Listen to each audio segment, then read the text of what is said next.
बिस्मिल्लाहिर्रहमानिर्रहीम। अस्सलाम वालेकुम। आप देख रहे हैं साहिबान न्यूज। मैं हूं आपकी मेजबान ईशा यासीन। शामिल करेंगे अहम खबर।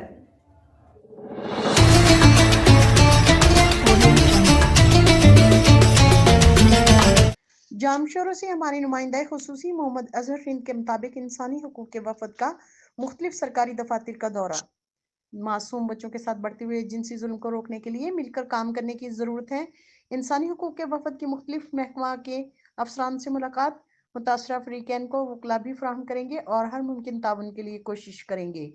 जिला जामशोरों में मासूम बच्चों पर होने वाले मजालिम का नोटिस लेते हुए महकमा ह्यूमन राइट्स सिंध ने इन मुकदमात की इंक्वायरी शुरू कर दी है ताकि इन वाक़यात की रोकथाम और मुजरिमों को कानून के कटहरे में लाया जा सके।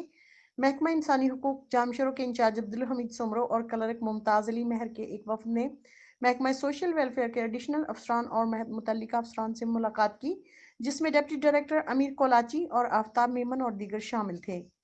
इंसानी हकूक के वफद ने जिला जामशोरों और कोटरी में होने वाले जराइम और बच्चों पर होने वाले जुल्म के वाक़या से आगाह किया, जिस पर social welfare and child protection ने अपने भरपूर ताउन और तवज्जो का यकीन दिलाया।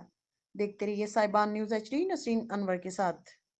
अब तक के लिए इतना ही। मजीद खबरों और अपडेट्स के रुख लिए करते हैं देखते सियालकोट रहिए का। हमारे साहिबान ब्यूरो न्यूज़। चीफ मोहम्मद हमारे यूनुस चैनल को चौधरी के लाइक, मुताबिक शेयर और एडिशनल डिप्टी सब्सक्राइब कमिश्नर करें। जनरल अयूब जुड़े बुखारी रहिए का हमारे ग्राम साथ फरोशों और के खिलाफ देखते रहिए क्रैकडाउन। साहिबान 6 न्यूज़। नाजायज मुनाफा